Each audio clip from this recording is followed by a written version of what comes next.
نفلت أو تحت سماي خالي مدحان سلدينا خالي اسم دم ما زينا سب كدحنا لزخيل سب شو وصل لزخيل سب ناي يسوع كريستوس ترحمبر وزم أوزين صوّعنا مع أسماء سب كعصرهم بس سب كدحنا خمسة يخلو ناي سلمت ناي جلما ناي دون قرنا سرحمبر ناي أورهات سرح سرحو خمسة يخلو رئينا تجنزمنا هزبنا دما كابزيهم حراوتي تلاقيفو نزيهم كيدقن كمان إسلام خمسين زرقمون خمسين تقوم سبات كتقاومن نايم إديابير كمنا سن ساكعات والكمكر نقول له هزبنا نمعد أنا بوجن حوهم إذا ما تحضي تري ولهم أو قدمي إديابيرن أو قدمي أحواتين مسكر كخون يبقى صلا الله إديابير أملاك استمسكنا يهون كبر الإديابير يهون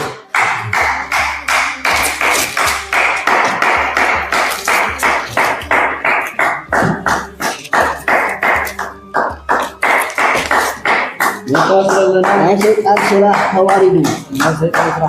خوارج شيطان خوارج شيطان خوارج ما كان يسمى هذا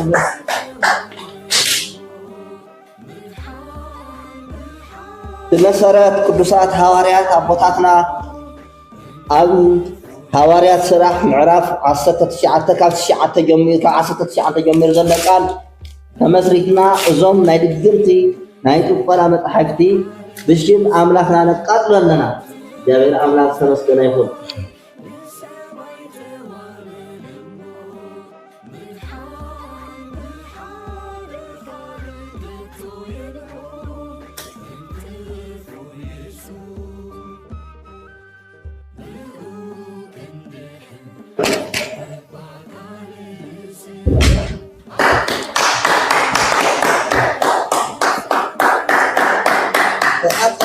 تقاتل هذونا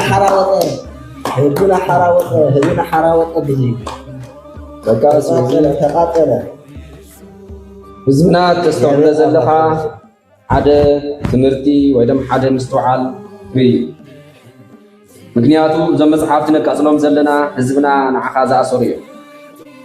لما عنتي سرحهم نفرسهم علينا سرح دياولوس نفرس لنا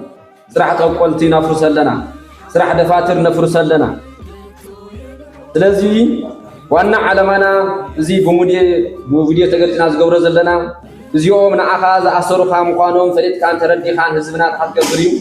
ከምዚኦም ዝበሉ መጽሓፍቲ ንኽትቃወሞም ከምዚኦም ዝበሉ መጽሓፍቲ ተሓትገብሮም እዩ ከተቃጽሎምን ኣቱም ደፋትር ብዙይ ትጥቀሙ ዘለኹም ድማ ካብ እግዚአብሔር ዝፈልየኩም ምዃኑ ተረዲኹም ክትሓድጉ ከተቃጽልዎም ምልክት ምኮነኩም ኢና ስለዚ ታዩ ከምቲ አንቶ بمرجيتا إلياس يكون بمرجيتا مباقم يكون أبو رهواريات مراف 19 قصر 19 وانجيل يسمعوا نزعا بيتنا مدحينا يسوع كريستوس أولس مسمهرام جين تمام مزنورت أم قلتن دفاترن لا 50,000 دينار زأكل كم زك أصلوا لذي زمك أصل زي دم تخونيون بزي ترديهم مصحف قدساوي ስለዚህ ሆነ እዩ ነቃጽሎ ዘለና ለመጽሐፍ ቅዱስ ስለዚህ ቃውሚ አም መጽሐፍ ቅዱስ ስለዘለ እዩሞ ስለዚህ ተረዲኹም ካታተሉናን ፍሪናን ዘሎም ሕዋት እዚ ተረዲኹም ንከምዚ ዓይን ዝገብሩ ሰባት ድማ ክትመኽሩን ክትምዕዱን ከምዚ ዝገብሩ ሰባት ድማ ኣብ ክብርኩም ካብ ስራሕኩም ንክትምለሱ እዩ ስለ ሰማዕኹምና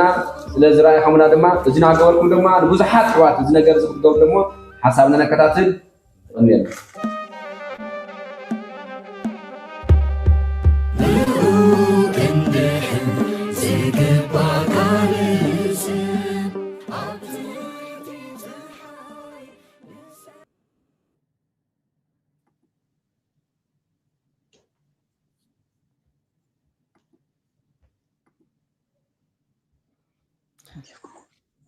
شالوم تخطاتلتي مدحان تي في كما ياللهم كما يكأنيخم أملاخنا እግዚአብሔር نزل عالم استبارخن استمسገነን ይኹን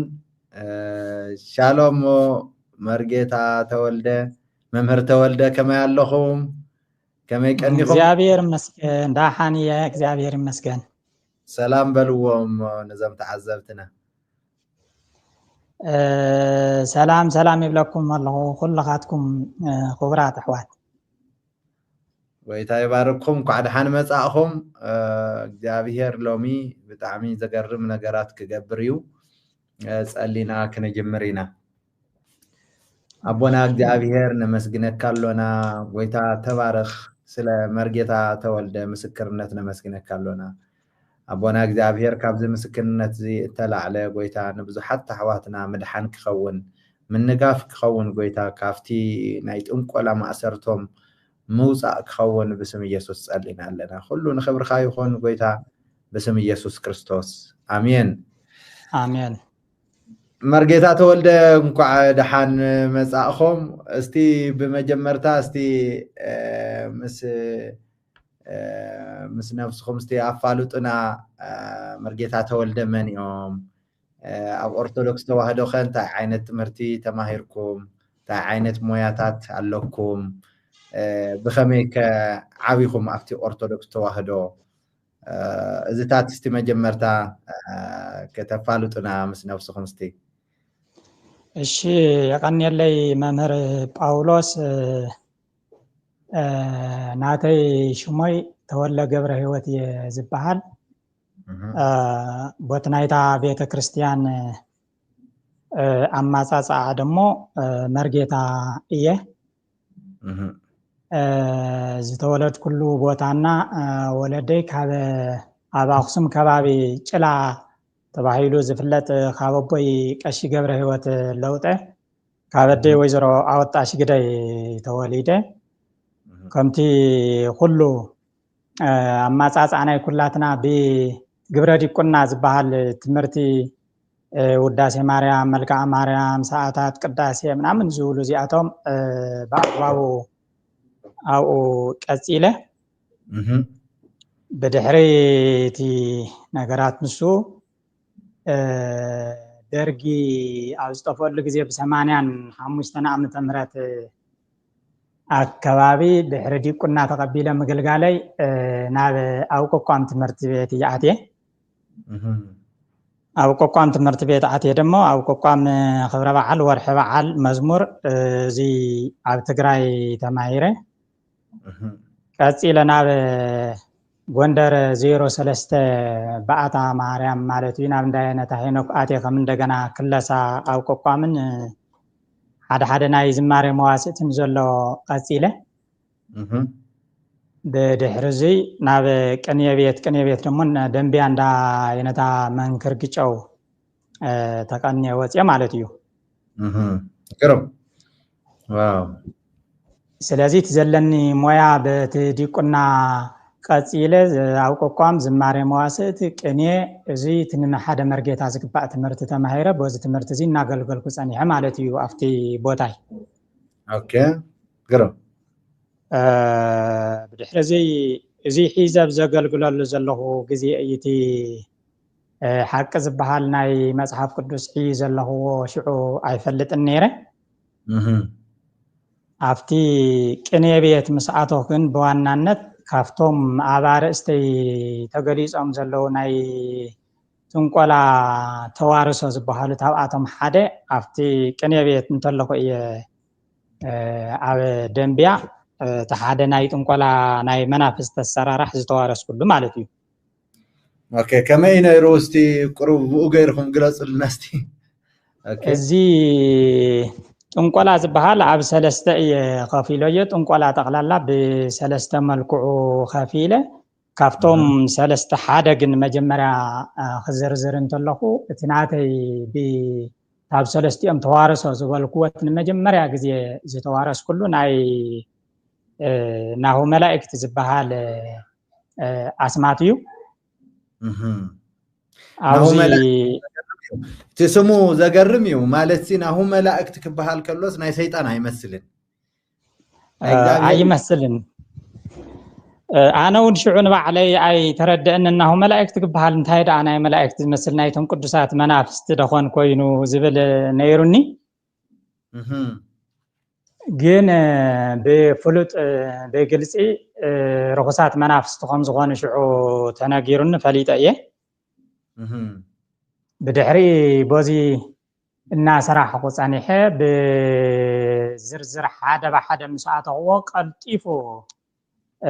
خافت سممعنا زنبر خافتي كيدان تاعتاتينا لو زنبرنا وصاي ዝሕሸ ስሉጥ ዝኾነ ናይ ባዕሉ ሓገዝ እናገበረ ብዝግባእ የገልግል ነይሩ ማለት እዩ። እቲ ሓደ ሓለቓ ናይቶም 72 መናፍስቲ እዮም ነይሮም እቶም ብዝርዝር ስሞም ዝተቐበልክዎ። ኦኬ እስቲ ኣብዚ ቁሩ ክሕዘኩም እንዳሓስኩም እስቲ ጽቡቕ ጌርና ክንሰምዖ ስለንደሊ ማለት እዩ። እስቲ ማለት ናብዚ ተዋርሶ ክትኣቱ እንታይ ንምንታይ ዕላማ ኢኹም ክትዋረሱ ደሊኹም? ኣነ ሽዑ ቦት ዘለኒ ዝረኸብክዎ ምስ ቤተ ክርስቲያን ከትፈልጦ ድያ ኦርቶዶክስ ተዋህዶ ቤተ ክርስቲያን ከትፈልጦ ድያ? እዚአን ክልቲአን እስቲ እዚአን ክልቲአን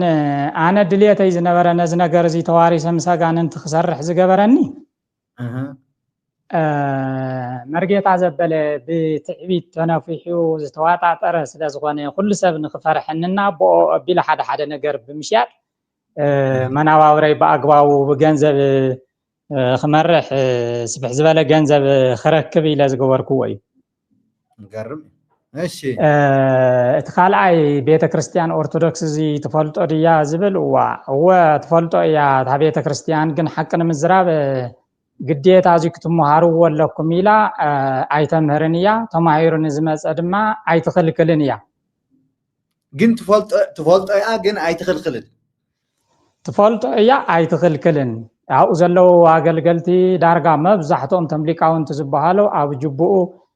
መልክዓ ዲያብሎስ መልክዓ ሳጥናኤል መስተፋቅር መፍትየ ስራይ ምናምን ዝብሉ ብዙሓት ዝርዝራት ኣለው። እዚኣቶም ሒዙ እዩ ኣብኡ ዘገልግል እዚ ዘለዎ ሰብ ድማ ተኸቢሩ ተፈሪሒ ዝነብር። ኣነ እውን ከምኣቶም ሓደ ተኸቢረ ተፈሪሐ ክነብር ኣብ ማእኸል ዓደይ ስለ ዝደሊ እዚ ነገር እዚ ገይረዮ ማለት እዩ። ዘገርም እዩ። ኦኬ ናብቲ ናሁ መላእክቲ ዝብል ንኺድ ሕጂ ናሁ መላእክቲ እንታይ እዩ? እቲ ዘዋረሰኩም ኸ መን እዩ? እቶም መምህር ድዮም ዘዋረስኩም ዋላስ መን እዩ እቲ ዘዋረሰኩም? እስቲ ኣብዚኣ ዘዋረሰኒ መምህር ሓበሬታ ክውን ነቶም ናይ ቅኔ መምህረ የነታ መንክር ዝተፈላለየ ነገራት ጠይቀዮም ነይረ። ንሶም ቀስበል ደሓን እናበሉ ግዜ ወሲዶም ለይ ዘንጊዖም ንክውን ኣይከኣሉን። ኣነ ካብኡ ወፅየ ኣብ ካሊእ መርጌታ ኣብኡ ዝነበረ እየ ታብኡ እየ ተዋሪሰ። ስለዚ ንሶም እውን እንተኾነ እሺ ፅንሕ ርግእ በል እሞ ዘለካ ትምህርቲ ተጠናቂqa ክትከድ ተለካ ብኡኡ ክስንየካ እየ ኢሎምኒ ነይሮም። ግን ኣይኮነለይን። ኣብ መንጉኡ መርጌታ ወይ መምህር ኤልሳዕ ዝበሃል ነይረው ካብኡ እየ ተዋሪሰ እዩ። ብኸመይ ኣዋሪሱኩም? እስቲ መጀመርያ ክነግረኩም ከሎ ከመይ እዩ እቲ ናይ ምጉራስ ሲስተምሲ ብኸመይ ኢኹም ተዋሪስኩም? እስቲ መጀመርያ ኣነ ንመጀመርያ ስለ ዝኾነ ዘይፈልጦ ስለ ዝነበርኩ ክሓተት ኣለኹ ስፍሕ ዝበለ ኣስማታት ብዙሓት መማረፅታት ነይሮሞ ካብኣቶም መማሪፁ እዞም ኣስማት እዚኦም ኣስማት ማለት ስም ማለት እዩ ተደሚሩ ኣስማት ማለት ሹማት እንድዮም እወ እዞም ኣስማት እዚኦም ፅሒፉ መጀመርያ ኣፅናዓዮም ኢልኒ ሸምዲደዮም ኣፅኒዐዮም ማለት እዩ። ቀፂሉ ደሞ ኣሰራርሕኦም ብምሉኡ ዘለዎም ኣጋላልፃን ከመይ ክኾኑ ከም ዘለዎም ኩሉ ኣረዲኡኒ ከፍ ኣቢሉ ማለት እዩ ግዜ ወሲዱ። እሺ ድሕሪ እዚ ምስ ሸምደድክዎ ኣብ ቅድሚኡ ድገመለይ ኢልኒ ድጋም ማለት እዩ ተደጋጋሚ ደጊሞሉ። እሺ በለ ሓደ ካባይ ዝኾነ ነገር ነይሩ እውን ብላውጣ ክህቦ ካልኣይ ድማ ዝተወሰነ ገንዘብ ከሕዝለሉ ተስማዕሚዕና በልሒ በዚን ጌርና ናብዚ ክወስደካ እየ ከፋልጠካ እየ ኪዳን ከተኣታትወካ እየ ኢሉኒ። እሺ ገርም እዩ። ኪዳን ክንተኣታት እንተለና ንእሽተይ ፍርሕ ኢለ እዚኣቶም ታወት እዮም ኣብ ሂወተይ እንታይ ከብፅሑለይ ይኽእሉ ኣብ ማሕበረሰብ ኣብ ማእኸል ህዝበይ ስለ ዝነብር ምስ ቤተሰብ ስለ ዝነብር እንታይ ከብፅሑለይ ይኽእሉ ኢለ ጠይቀዮም። ሽዑ ወዲእቱ ዘሎ ነገራት ከይሰግእ ከይፈርሕ ምእንታን ኣይነገረንን ከምቲ ደሓር ዝኾኖ ኣይኮነን። ንሱ ዝበለኒ ባዕልካ እንተይወሰንካ ባዕልካ ምስኡ ተይተረዳዳእካ ተይተነጋገርካ ዝኾነ ነገር ክገብር ኣይኽእልን እዩ ብስምምዕ ንስኻ እዚኣ ግበር ትብሎ ንሱ ድማ بتاز والكايو مسرت تقربوا له نجار اللي تنسمعكم زخن كيدان متاعتاتو زقرب مسواتي تقربوا له بزي تسمع معهم تقادو نسنت هي فقط قالوا منهم تي تسمع معك كن زغوره نجار يلن انت بليد منين فواي قربي ماشي دحرزي تافتم سبعان كلتن زبهالو حدا لعلواي حلقه اللوم سبعان كلتن منافست اليوم هو سبعان كلتن منافستي ايش سبعان كلتن منافست زيوم ببي كللو ببي زوبو زلو حلقات يوم زوم سبعان كلتن شمات اسمات امبر اب تحتيهم بزحات طبق زغنا ركب زلوهم فطان زغنا نيتورك استزرقح علوهم جن كيداني مستم سبعان كلتن طرحيو مزغربي ماشي دحرزي كل مدلاو مس جبرنا تزقربو مسواعت ون حدا نغرين من نغار من علبات نسمعت بزح سلا زي مچنسو كقطبايه دحان تتزارو مخنياتوس تي بسم بيت كريستيان او اورثودوكس سرح زلو ناي طنقول عينت سيت حزبنا كفلطو صبغيو مخنياتو حزبنا كفلطو حزبنا مخنياتو ناي اغزابير سراح يليو ددحري طنقول تزوعل زلو سلازي نابنت اوكي እሺ ማመር ክብርን እግዚአብሔር ይሁን አሜን እቲ ነገር ወዲና ተስማዕሚዕና ናው ክንከይድ እንተለን ዋ አይ ታሕታይለ ሓደ ታብዚ ክሳዕ ክንዲዚ መዓልቲ ዝወሰደ ኩርኩር ከልቢ ማለት እዩ ኩርኩር ከልቢ ክስዋዕ ድዩ እወ ንመስዋዕቲ እዩ ንሱ እቲ ኪዳን ዘፅንዕ اوكي كركر خلبي يقرب هو غالبيو لك نسو مسواعت خوين مسقربه دما بخنده عينت هي خغلصلكا ايلو كحتت انتلو اتوم اب كيدي اغلغلتنا مسو تسمع مينا خنكد انتلنا مستي اغاننت حلقه مالتيو ماشي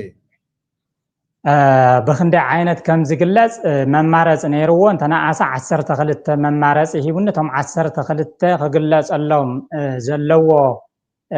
اب زصواع هو مصيو ناب زلاخو خيدو زغلصلو 10 خلتيو تساعيلو تقريصو بسئل ملكع ناو تتحيز قريبو مالتي نافت مسواعت قدمي زغرم ماشي نسون بأكل قريبو أنا ون قريبة زياتم حزنا نتي خوركور مسواعت غيرنا قريبنا أنا بعلي بتز شمدتكو دقيمة شو حتى غزي دقوم يلني دقاقيمة مودعتو دمس اسمعيو كافتوم 10 تخلت زبحالو حدا قوينو تقليس موسي إناتي حلقة منفس حدا مالتيو ماشي بدحرزي تخقبرو زقبعني بزرزر نغيرني انا ونت تخقربولو زقبعني حتو حاتيتيو بوزي تسمع مينا نافتوم 10 تخلتو زلو دما بسجداتيو زكاناون مجمريا نافتوم طلسم تباهيلوم ويم بقرص بسئل تسائلم زلو تزرغيحم زلو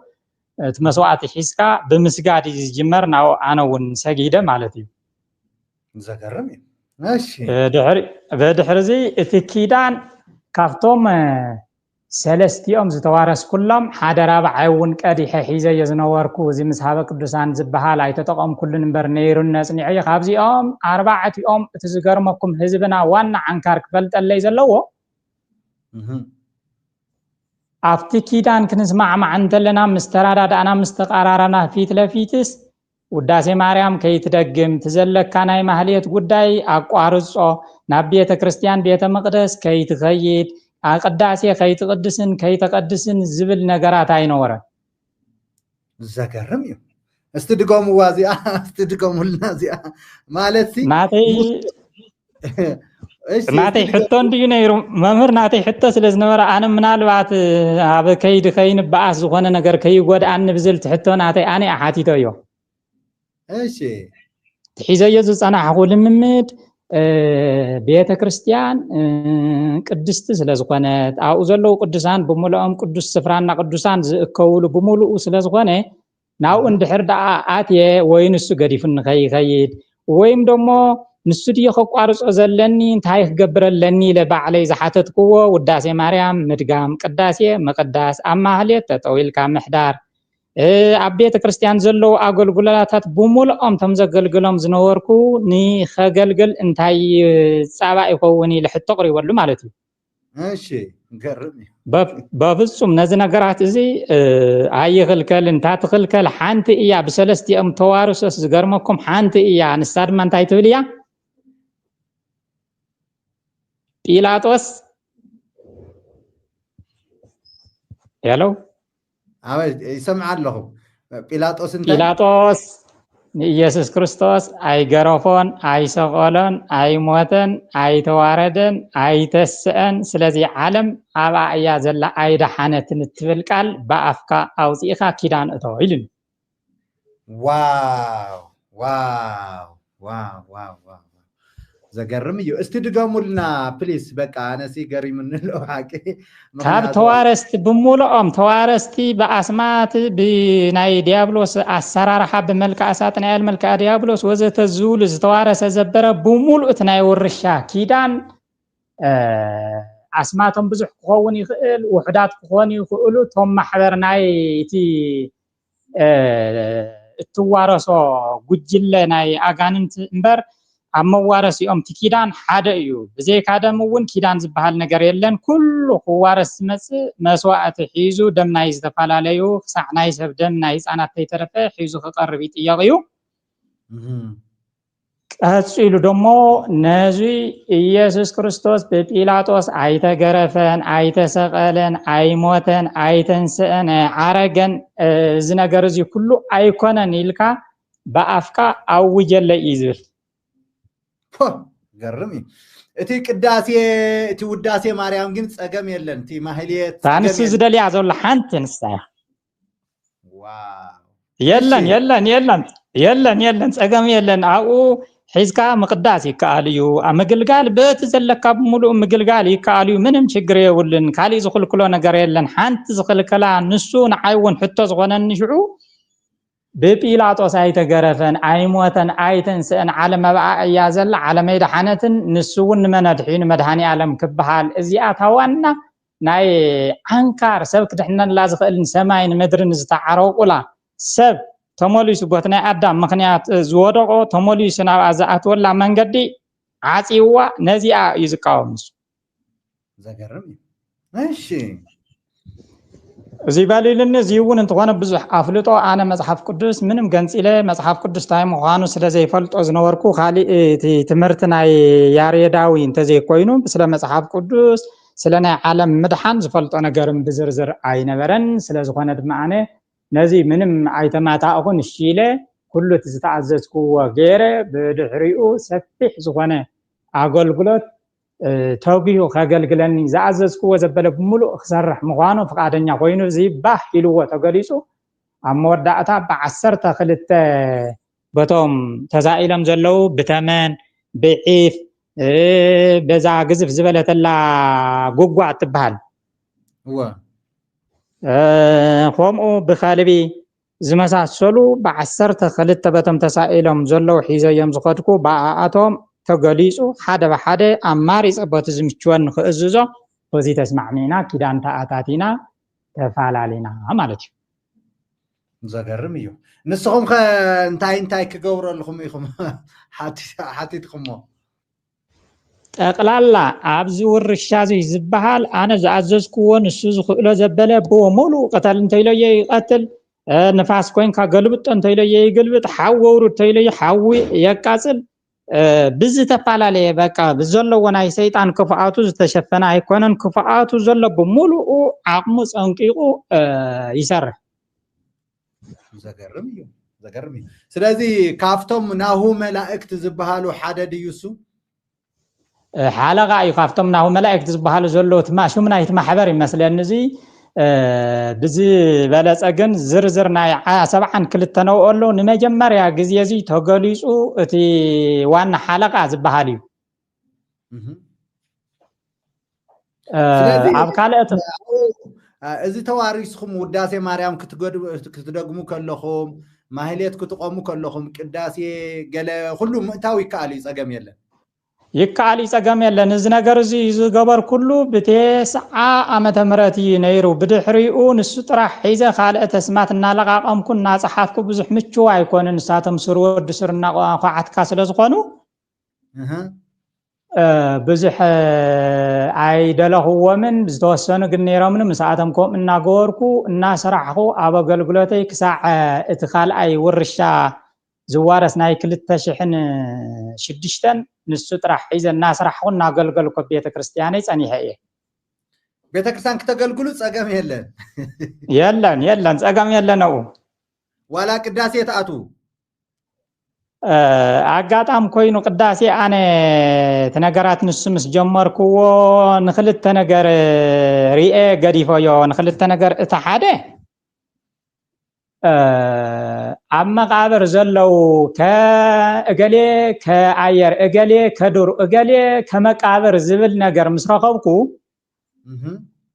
ኣብቲ ቤተክርስትያን ባዕለፍቲ ቤተ መቅደስ ዘገልግሉ ካብ መቃብር ወፂ ምግላጽ ምስ ጀመረ በቃ ኢለ ነቲ ቅዳሴ ባዕሉ እንደገና ባዕሉ ኪዳን ከኣትወለይ እንተለው እንታይ ደኣ ኮይኑ ደኣ እዚ ኢለ ኣቕሊሎዮ ቅዳሴም ከኣቱ ኣይተረኣየንን ዳርጋት ዝነበረን ክብሪ እውን ቀኒሱ ምስ ጫማይ ምእታው በሊዕ ምእታው ዘይኮነ ነገራት ብቻ ሪኤ ገዲፎዮ ቦታ ሓደ ወገን ድማ መሊሰ እንታይ እስክገብረለይ ኢሉ ኣነ ቅዳሴ ዝኣቱ ዝነበርኩ ቅድሚኡ እውን ንደሞ ዘይለ እየ ብድሕሪኡ ድማ ዝሕሸ ጥቕሚ ስለ ዝረኸብኩ እንታይ ሲኢለዮ ንእሽተ ኢለ ነቲ ቅዳሴ ብዙሕ ኣይተኸታተልክዎን ኣይቀደስኩን እንትኾነ ግን ንቅዳሴ ይኹን ክተቀድስ ይኹን ክሳዕ ገንዘብ ቦቱ ዘለኒ ብኡኡ ተጠቂመ ገንዘብ ንኣብያተ ክርስቲያናት እንኳን እንተይተረፈ ንክብሪ ነቶም ምሳይ ዘለዉ ቤተሰብን ካልኢን ኢለ ይህብ ነይረ እየ ምንም ፀገም ኣይነበረን ኣብኡ ዝኽልክሎ መንገዲ የለን ብጀካ ኢየሱስ ክርስቶስ ኣይሞተን ኣይተሰቀለን ኣይተንስአን ትብል ጥራሕ እዩ ንሱ ዝደልያ ማለት እዩ ዘገርም እዩ ዋው እቲ ካልእ ግን በቃ ፍቁድ እዩ ማለት እዩ ቅዳሴ ፍቁድ እዩ ውዳሴ ማርያም ራእዩ ሙሱስ ሊንክ ኣለዎ ማለት እዩ ምስቲ ናይ ኣጋንንቲ መናፍስቲ ሊንክ ኣለዎ ማለት እዩ ዘገርም እዩ ኣብኡ ችግር የብሉን ኣብቶም ካልኦቶም እውን ስዒቡ ካሊእ ዝኸፍአ ዘድየ ስለ ዘለዎ ኣብኡ ክዝርዝሮ ኢለ እየ በቲ ካልኣይ ደረጃ እምበር ኣለዎ ንሱ ቤተ ክርስቲያን ንባዕሉ ቤተ ክርስቲያን ንሱ ኣብቲ ካልኣይ ዝተወረስ ኩሉስ ንመጀመርያ ግዜ ድሕሪ 2 ሰሙን ስምምዕ ጌርና ወዲና እናተማሃርክዎ እናበልክዎ ቀኒየ መወዳእቱ እቲ ናይ ካልኣይ ዝተወረስ ኩሉ እንኳን ባዕሉ ፀዊዕና ምሸት ንምሸቱ ምስኡ ተፋሊጠ ወዲአ መስዋዕተ ኣቅሪበ ኪዳን ኣብ ዝኣሰር ኩሉ ሃሎ እሺ እቶም መምህረይ ንባዕሎም ቶም ዘዋረስን ማለት እዩ ንምሸቱ ናይ እንዳ መድሃኒ ዓለም ቤተ ክርስቲያን ህንፃ የስርሑ ነይሮም ብመኪናኦም ሒዞም ንኸይዶም ነቶም ሰራሕተኛ ብኢደይ ቆፂሮም ምስኦም ምስቶም ዘዋረስን ኮይና እቲ ገንዘብ ንሸቃሎ ንሰራሕተኛ ከፊልና ከይድና ማለት እዩ እሺ እንታይ ደኣ ነገሩ እዚ ከናይ እንዳ መድሃኒ ዓለም ዘስርሕ ደኣ ከመይ እዩ እንታይ እዩ እዚ ነገር እዚ ኢለ ሓቲተዮም ቀሲልካ ክትፈልጦ ኢኻ ሰይጣንስ ቤተ መቅደስ ምስርሑ ምንም ሓድሽ ነገር ኣይኮነን ችግር የለን ታዋና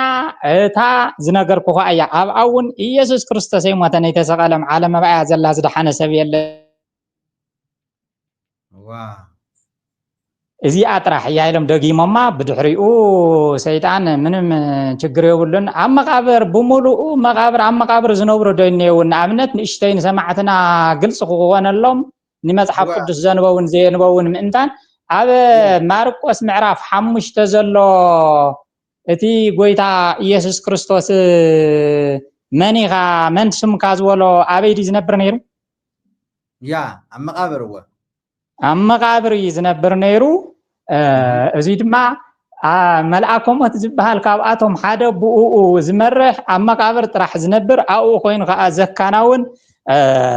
ምስ ህያዋን ዘይኮነስ ኣብ መንደር ምውታን ኣብ ሰፈር ምውታን ዝነብር መልአከ ሞት ዝበሃል እኮ እዩ መንበሩ እዩ ኣብኡ ኮይኑ ከዓ ዝተፈላለየ የካናውን ስለዚ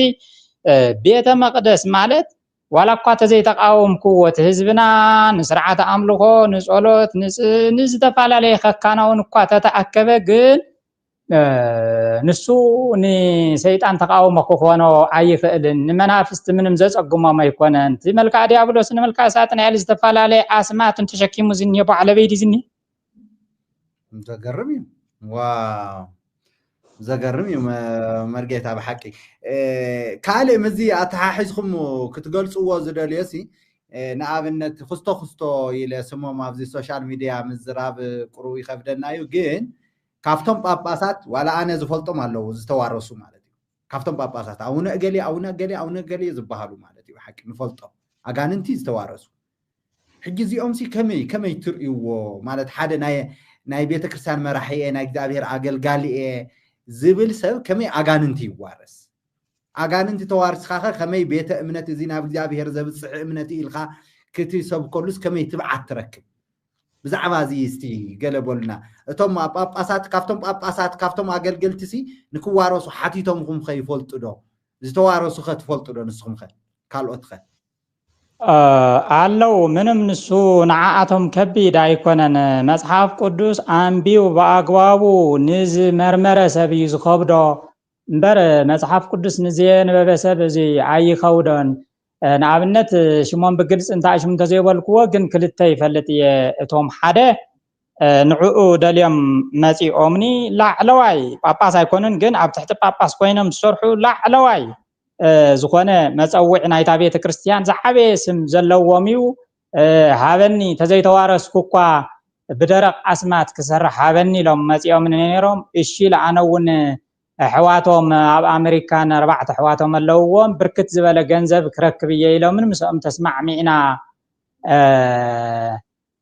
ኸይድና ሂወዮም ነይረ ማለት እዩ ዘገርም ምናልባት ሕይ ኸየልዕሎም ኣምላኽ ረዲእዎም ከምትና ዓይዝ ረድአኒ ድሒኖም ተለዊጦም ስለ ዘለው ስሞም ምልዓል ዘይደለኽዎ ነዚ እዩ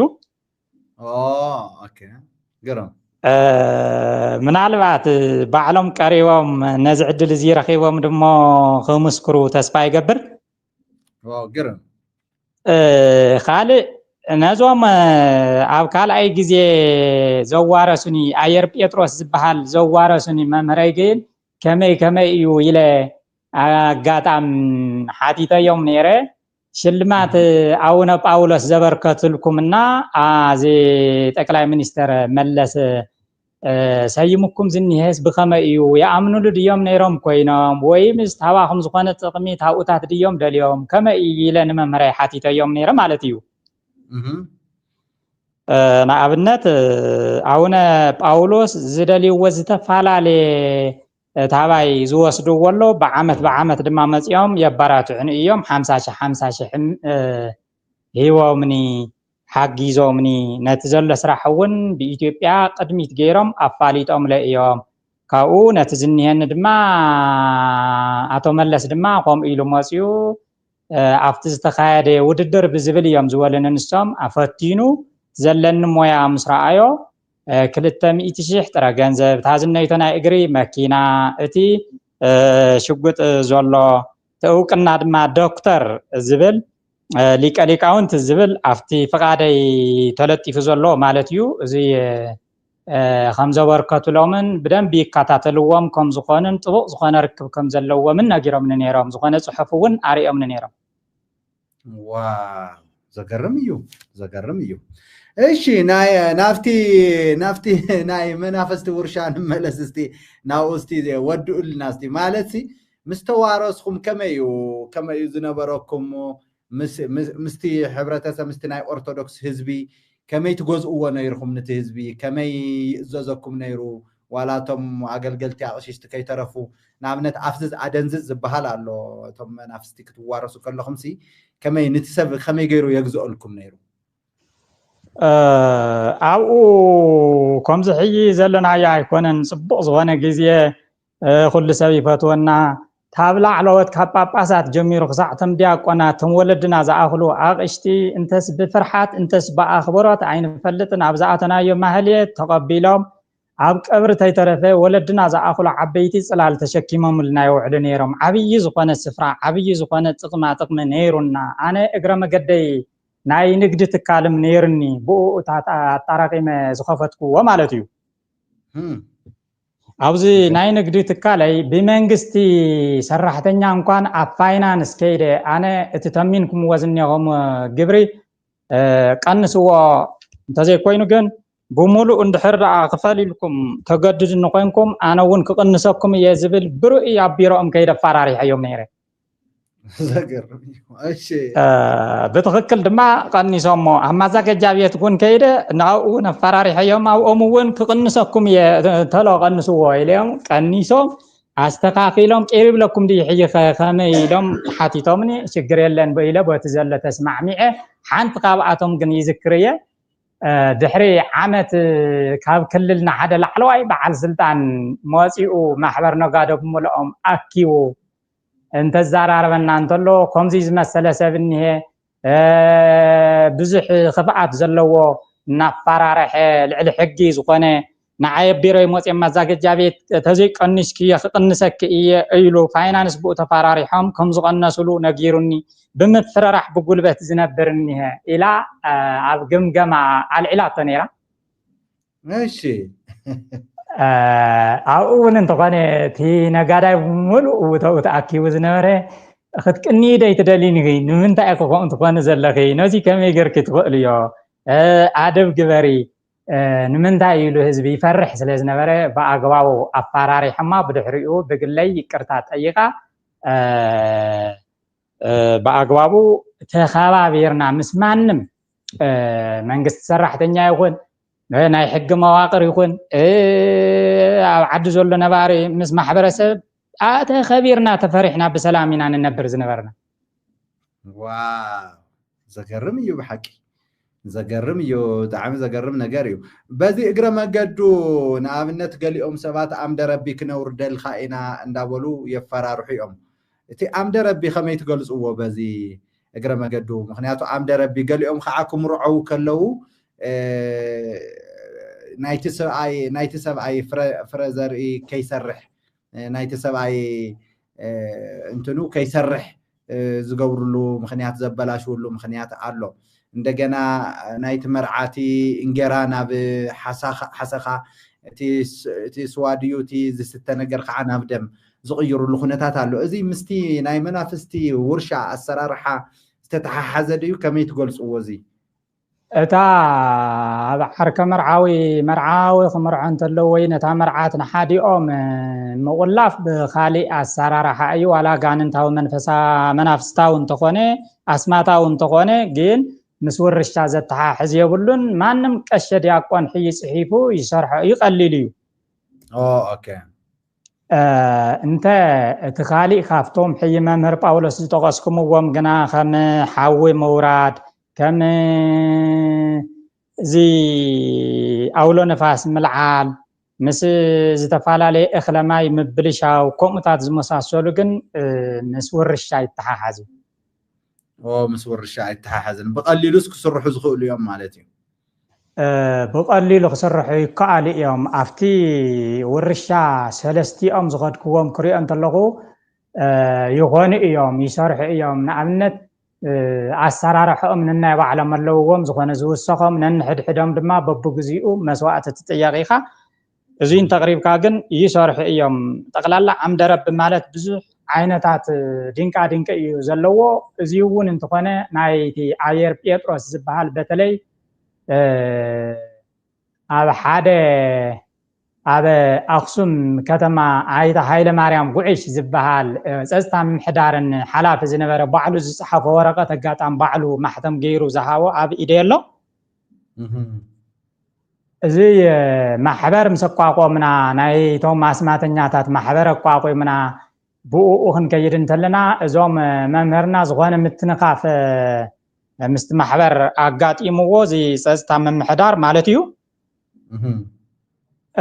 تخاتاتالي تزيتغاغي نعسرت شدشت معلتي زاكل ناي كلبي يله ناي سب يله فتان سغرا نافتي غزا عصمتي ناي سب يله ناي انسسا يله تقليل زي تدمير خغحاب انتلو ناب حدا بياجو زخون او زنيبو ونيرو نبزحات كراغاغو زمصو صصتاون بتعصمتي حسابم هيوم مالتيو تبتينوم صصتا قرب سلازي كاله بمملكتا مسرت تصصتا محدار اغريو زي ناي منافستا وسرارح سلازغونه بفصوم دوكاتر كلي كالنا نافت محبر مملكة جبر تباعيلو توم نايت محبر بريزيدنت توم زوارسن مالتي بعلم تقبلهم ماسيوم تاع حدا ساعات زي نقص ملي سمو على العلم وقنا ورقه دما توهيبوم تقلالات محبر ببز غدو بوزي سراحتو زي باعلو زغونه نغرم يقمت تماليسي العلو باعلو زغونه نغر يقمت تماليسي العلو بركت زوله غنزب نتاخاخب نيرنا مالتي زغرمي واو امو ابزي سي حدا نغر دغيمه كحاتكم مالت ኦርቶዶክስ ከተገልግሉ ከመይ ፈቂዳትልኩም እንደገና ከመይ አፈቂዳትልኩም ማለት ሲ ጥንቁልናስ አይትቃወሙን ማለት ዲ ኦርቶዶክስ ተዋህዶ ተገልግሉ ነይርኩምሽ እዚ ሁሉ እዚ ተዋሪስኩም ክትሰርሑ ከለኩም እንደገና ተገልግሉ ይኹም ኦርቶዶክስ ተዋህዶ ከመይ እዚ ምንም ተቃውሞ ነገር የለን ኣብ ኦርቶዶክስ ተዋህዶ ቤተ ክርስቲያን በፍጹም ከምት መጀመሪያ ዝበልኩዎ እዚ ግዴታ ክትመሃረለካ እዚ ተዘይተማሂርካ ኣይተገልግልን ጥንቆላ ዘይብልካ ከተገልግል ኣይትኽእልን እኳ እንተ ዘይበለቶ ክሳዕ ሎሚ ኣብ ትግራይ ኣብ ዓድና ብርክት ዝበሉ መምሃራን ከማና ዝመሰሉ እኔው እዮም እቲ ኣብ ሕድሕድ ገባራይ በረድ ንክሕልው ተባሂሉ ንበረድ ተባሂሉ በስማት ክሕልውዎ ጸሎተ በረድ ብዝብል ታቤተ ክርስቲያን ግልጽ ብትፈልጦ ገንዘብ እናተኸፈሎም ይዝነብር ዘሎ ቦት ዘለዎ ሞያኦም ኩሉ እናሰርሑ እናሃለው ምንም ኣውኦ ኣይትቃወሞምን ንሳ ልክዕ ከምቲ ዘይተማሃሩ ኢላ ዘይተገድድ ኒ ኣነ ክሳሕይ ብጥንቆላ መልክዕ ተኸልኪሉ እዚ ዓንደረበለዎ መልክዓ ዲያብሎስ ይደግም እዩ ይቀትለለ ተባሂሉ ካብቲ ሕብረት ዝተወገዘ ወይም ዝተኸሰሰ መምህር ወይ መርጌታ ጥንቆላ ስማተኛ አይራአሁን አነ ቂር ዝብለነው ዝነገር እዚ በተጻራሪ የግዳስ ወንጌል መስኪሩ ኢየሱስ ክርስቶስ ይዝብል እዚ መናፍቅ ኮይኑ ይብዝብል ጥራህ ክሳደድን ክክሰስን ይዝሪ ዘገርም ይብሐቂ ስለዚህ ምስቲ ናይ መናፍስቲ ዓለምሲ ተሰማሚ ዓላ ማለት እዩ ዋላ ትምህርትስ ኣይኽልኸልን ስጋብ ሕጂ ዋላ ኣብቲ ቆሎ ትምህርት ቤት ገለ ምንም ኣይኽልኸልን ስጋብ ሕጂ ከምታ ኣነ ዝፈልጠው ስለዚህ እንታይ ምኽሪ ኣለኩም ምስ ወንጌል ተተሓሓዝነት ኣለዎ ዶ እዚ ማለት ሲ እዚ ናይ ኦርቶዶክስ ተዋህዶ እምነት ሲ እንዳው ሐቀኛ ወንጌል ኣለዎ ይልኩም ተኣምኑ በኢየሱስ ክርስቶስ በእግዚአብሔር ተኣምኒኣ ኦርቶዶክስ ተዋህዶ ተኣምኒኣ ይልኩም ተኣምኑ ምክንያቱ እንተ ተኣምን ኮይናሲ ከመይ ነዚ ብከመይ ዘይትቃወሙ ምክንያቱ ሰይጣንን እግዚአብሔርን ከተምልኽ ኣይትኽእልን ስለዚህ ብከመይ ዘይትቃወሙ እዚ እግዚአብሔር ተኣምኒኣ ይልኩም ተኣምኑ ወይስ ከመይ ይልኩም ተኣምኑ መምህር ጳውሎስ ሓወይ ኣነ እውነት ንምንጋር ነታ ቤተ ክርስቲያን ብጣዕሚ ዋጋ ከፊላ ካብ ዝዕቤትንን ዘጽንሐትንን ዝፈትዋ ቤተ ክርስቲያን እያ እንተኾነ ግና ከምቲ ኣነን ንስኹምን ዝረድአና ኣምላኽ ደኣ ይርዳኣ እያ እምበሪ ብወንጌል ተኣምን ተትኸውን بكريستوس ኢየሱስ ተኣምን ተትኸውን ነራ ወንጌል ማእኸላ ጌራ ናይ ክርስትና መሰረታ ጌራ ተትኸይድ ነራማ ነቶም ኣው ዘለው ንኩላትና ጠንቆልቲ ዘበልና ኣስማተኛታትን ደገምትን ዘበልና ብሙሉኡ ስፍራይም ተረኸበናን መውጽአትና ነራ ካልኣይ ካብተው ዘሎ ዓፊሽ መፊሽ ገሌ ድርሳኔ ምናምን የተባሂሉ ዘሎ ንዋዕሉ በኻሊ ርእስ ሒዘየ እምበርናኡ ከኣቱ ይቀጻሊ ታው ወፂኣኮ ግልጽ ዝኾነ ወንጌል እኮ ንሰበኻት ነራ ዝገርም ነገር ደሞ ዛ ቤተ ክርስቲያን እዚኣ ወንጌል ክሰብኽ ንዝተገለጸ ሰብ ኢየሱስ ክርስቶስ ንዝጽውዕ ሰብ በፍጹም ትጻረረ እኮ ያዘላ ከመይ ጌራ እያሞ ከምኡ ክንብል ዝኾነ ኮይኑ ብዘይ ፍልጠቱ ብዘይካ ዝተወሰኑ መምህራን መጽሓፍ ቅዱስ እውን ሪኦሞ ኣንቢቦሞ እናሃለው ጥቕሚ ርእሶም ከቀድሙ ካብ ማሕበረሰብና ክንግለሊና ስፍራ ኣይክንረክብን ኢየሱስ ክርስቶስ ጥራሕ እዩ ዝብል ወንጌል ጥራሕ እዩ ዝብል እንድሕር ዳኣ ተረኺቡ ከምቶም ቅድሜና ዝጸንሑ ክንግለሊና ማሕበረሰብና ክጸልአና እዩ ብዝብል ዝነብሩ እንተዘይ ኮይኖም ካብ መራሕታ ላዕለወት ጀሚሩ ክሰም ታሕተዋይ ተኸታሊ ዝኾነ ምእመን እኮ ወንጌል እንታይ እዩ ኢየሱስ ክርስቶስ መን እዩ ዓለም ናይ ምድሓን ተስፋዓ ብኸመይ እዩ ዝፈልጦ ነገር እኮ የለን ከምቲ ኣነ ክሳዕቲ ሕጂ መወዳእትኡ ዝረድአኒ እኮ ኩሉ ከማይ እኮ እዩ ዋው ዘገርም እዩ زقرب يو بحكي مرجيتات تقولوا وزلهم بتعمي زقرب نجاريو سلازي حدا نجار ذكيرة يزيد لكم زلخو حدا جزيسي أب قالوا تمرتيت كلونا حدا منافستي استوارسه بعد عير بيتروس استوارسه حدا مرجيتا نيرو حجي أو اندادقمو نتتوارسو أفتي مهلية انداقوم كوي أفتي مهلية اندادقموس جزء تغيروا بقى جزء كله غيروه جزء كله تلويتو كموري حدا جزي مالتي شعو انت عينت حسابي زمصنن عاي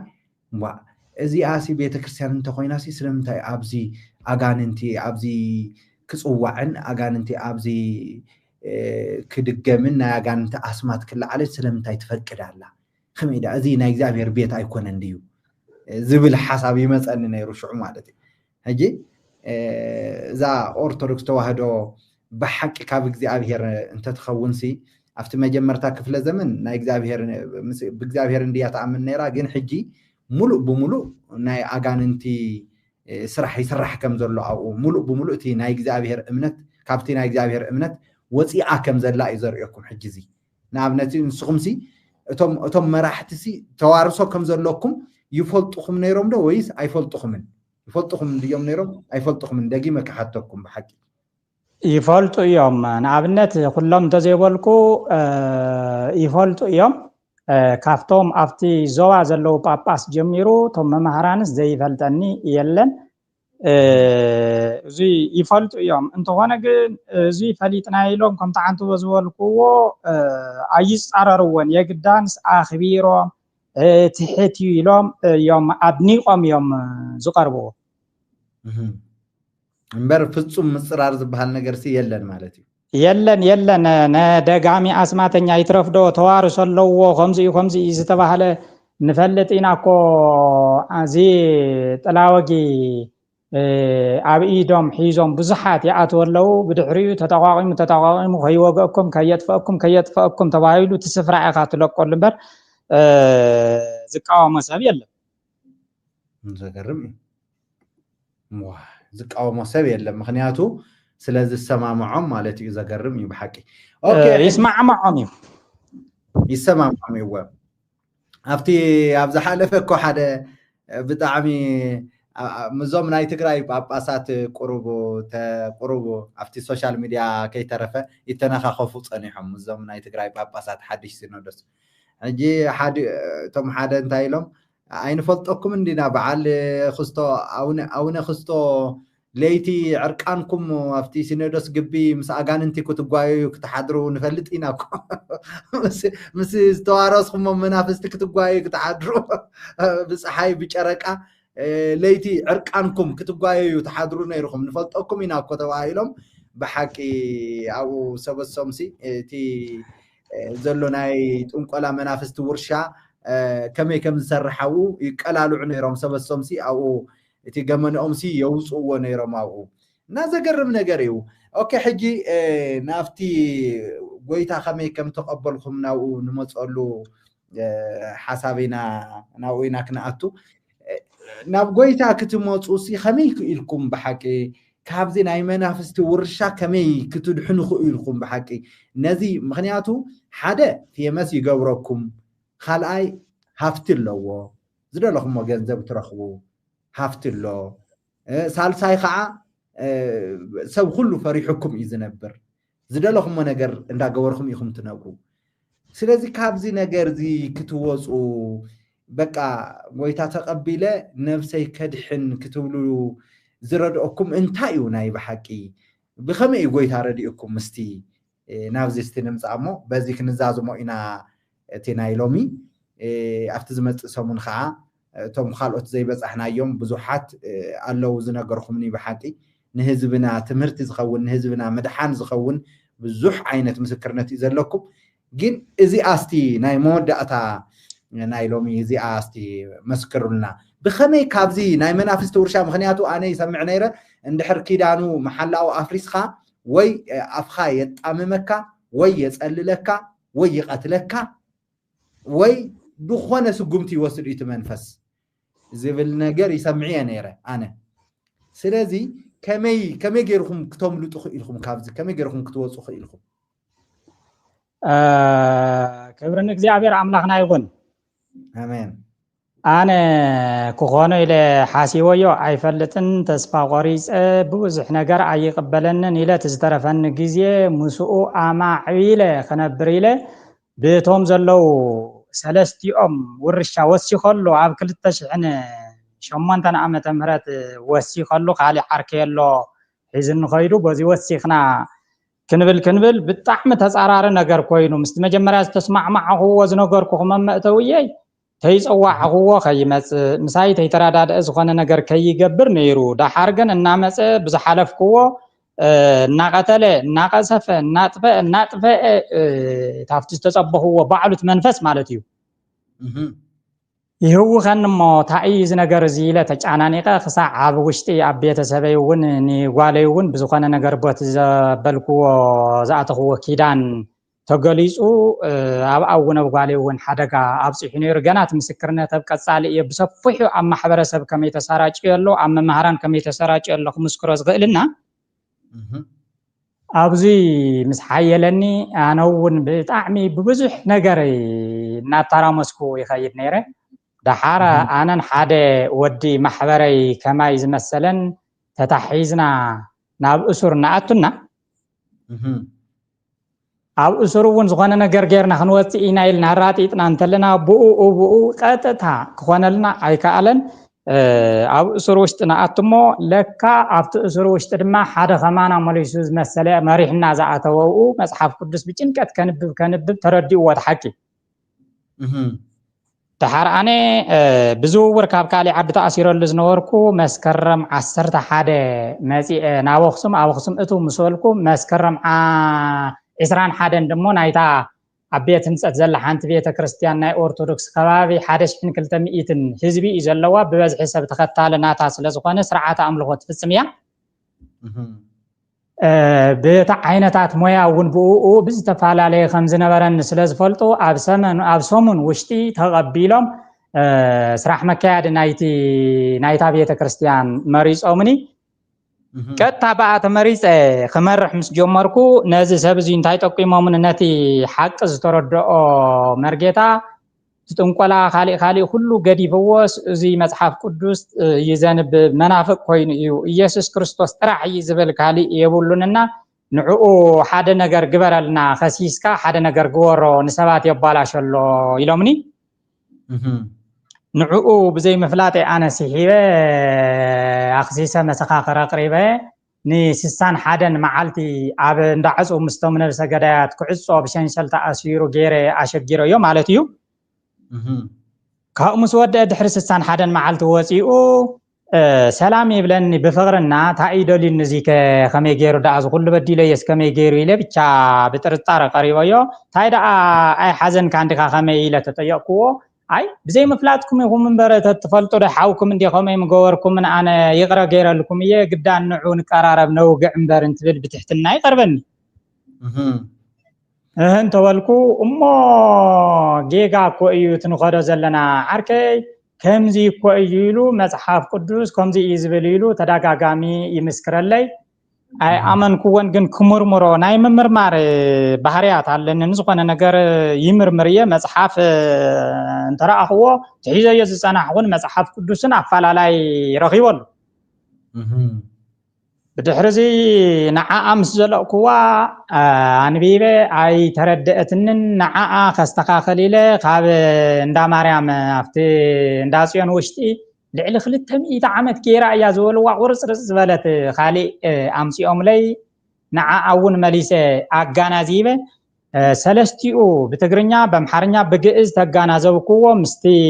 مرجتا في السها زمسكرو لي أفعالاي أيرخو كلن لكا أنا تجاجي خمس الله ترديني سلازي تردي أينهم من تاين تجبركو يا حيش أنا بوزي كخيري دلئي تاين تجبركو يا حيش إلى مسؤول نسها أطا بوزين سألي تزنا بركة كيدان يفرس أقارص خمسي جبر يلو مسبلني كتا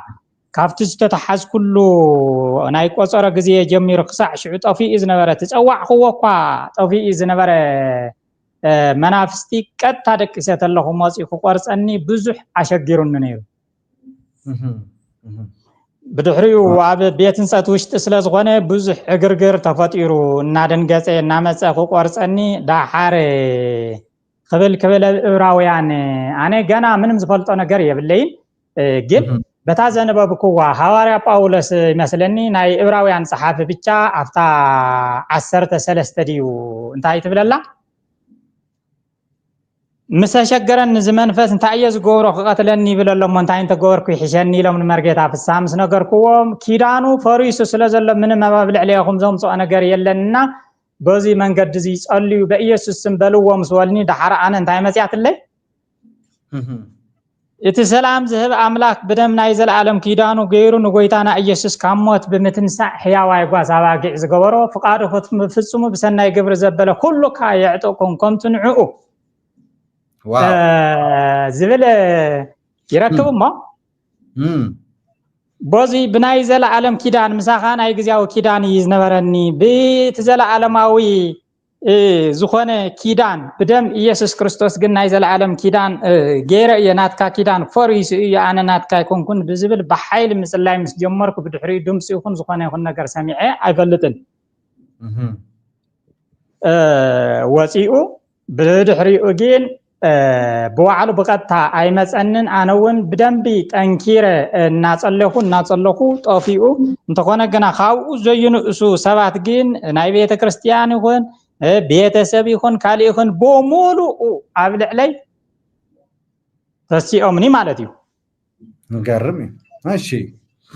አብዚ ቤትንጸት መወዳዕቱ ከምዚ ዝብል ዘሎ ተዋሂሉ አነውን ብጭካነ ምስኡ ኮይነ መሰረደኒ እየለም ስወሰንኩ ሓላፍነት ተጠቂመ ጥቅ አብዚ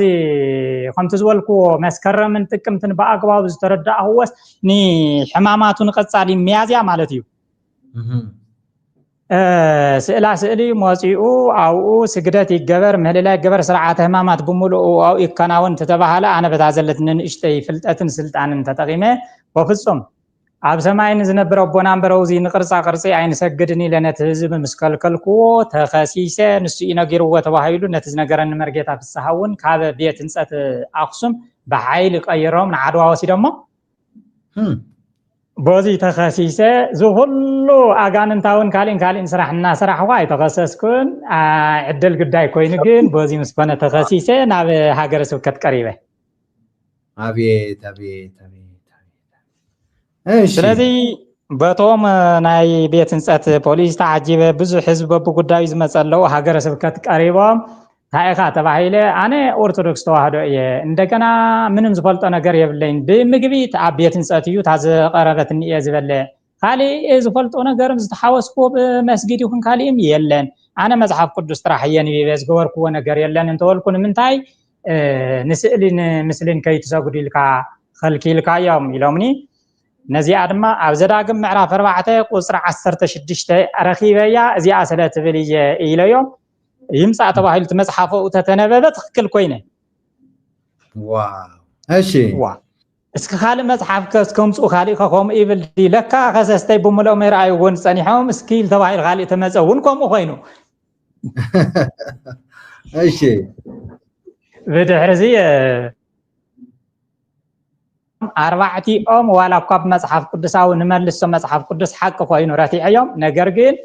አተ ወጪኻ አፍታዝ ነበርካ ያ ቤተ ክርስቲያን ተገልገል በታዝ ነበር ጸንሐትካ ናይ ወለድካ ኦርቶዶክስ ተዋህዶ ተኸይድ እንተኾንካ ሓደ ተስተኻኸለ ነገር ይዘለም በርንስኻ ይጠፋእካ ነለኻና ታውዚን ተስተኻኸል ቲልካ የዝኔኻ ሕይ ጽሑፉ ደረቅ ጽሑፉ ቆም እዩ እንተኾነ ግና ቤተ ክርስቲያንና ቆም አይትቀበልን ኢሎም መሊሶምን እሺ እዚ ኢሎም ቃታ ክትትል ይገበረል ኢሎም ናብቲ ዘገልግለሉ ናብ ውሽጡን ብደገዝ መጽኻብ አቶም ሓደ ተመዲቡለይ ንዓይ ክካታተል ግን ትምህርት ስለዚህ ሁሉ ምንም አይከበደንን ቀልጢፈንዑ ነረዲዮ ከማይ ኮይኑ ማለት እዩ ክብርን እግዚአብሔር ይሁን ዋው አሜን ሃሌሉያ ሞዳ ቱኡ አውዚ ናለና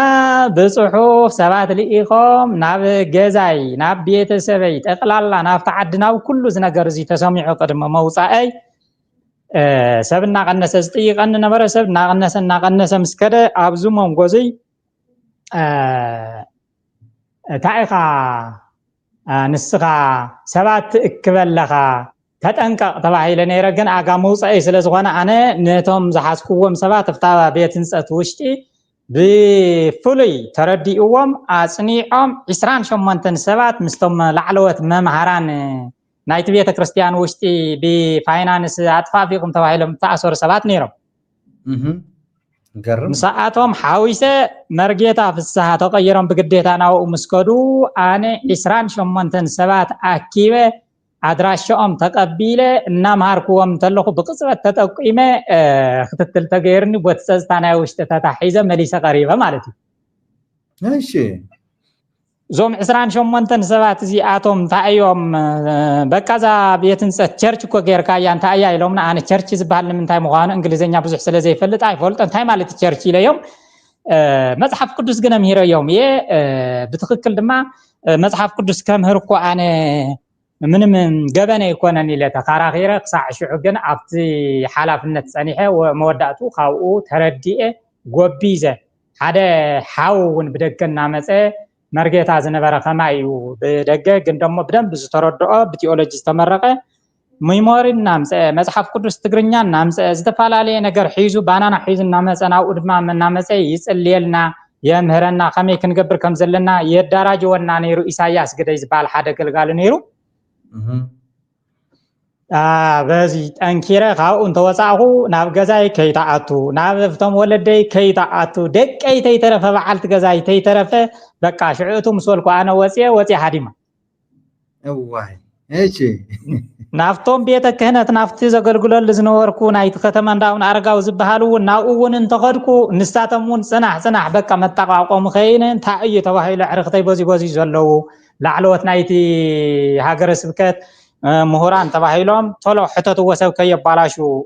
خامي يكونوا الليلهم سديدهم نيرهم مساعتهم تزاراريونا نستاتمون انتغنو فرقوم هو حقو يزبل ملاشيهم تباريرهم اللوحيون فرقوم تحقي ترديهم بتخكل بحقي أفتنا حقي أقلقلت اللو فرقوم دما تقليلهم نتهزبي وديهم حيون لوت يولنيلهم مستي بيتسب كوينهم مسدكي مستزلن بيتسبي مسبعل تجزاي نتزنجا برن بمولو بتنتن نبيلو البوليس تسويعو خافت جزا ناو خياتو علن زولو تجزا يكون خالي نبرتي بدقي كوينه خطيو بوليس موسي خاف جزا وسي متنقط هايوني أنا تحقق زي أخلتي يا بعلا قويتا يسوع كريستوس يا أخلني كلهم هواريات ونس تبتيبهم تشكيما ما يزور النور وجنزي أنا نقول لك نقرأ تاريخي بيازني أخو بزي كاي تعسني ليه سانتا إذا نبرت كيار كداني حيزة وسيه بدحريو بدقة خوينة تزي كوينو ني بعلت جزا يخون ندق أي يخون نبيت سبع يخون ركب يا بالله ساعة زي ساعات مالتي زقرميو واو زقرم مسوايت النتيو خفيتكم موزر لكم بحكي هذا حاونا أمانويل أدوناي زبهال انتهي لصحيف الله واو زقر مسكرناتيو أغان انتاوي صراحة كتصرحوا كلهم زي تخصصكم سين يسوع كريستوس كتسعبوا مسجمركم تخصيصكم زقرميو حجي تيناي أغان انتي عملوخو مخانو أو أرثوذكس توحدو زلو عملوخو تحدا نلليو لو وين فلطولو مجد انتايو نعمنا تاو نايت انكو لا صراحة كتصرحوا كلهم تفتاون بقى عبي سبن وانا بوتا زوهابوكم نيرهم ني يسوع كريستوس كتسعو مسجمركم جن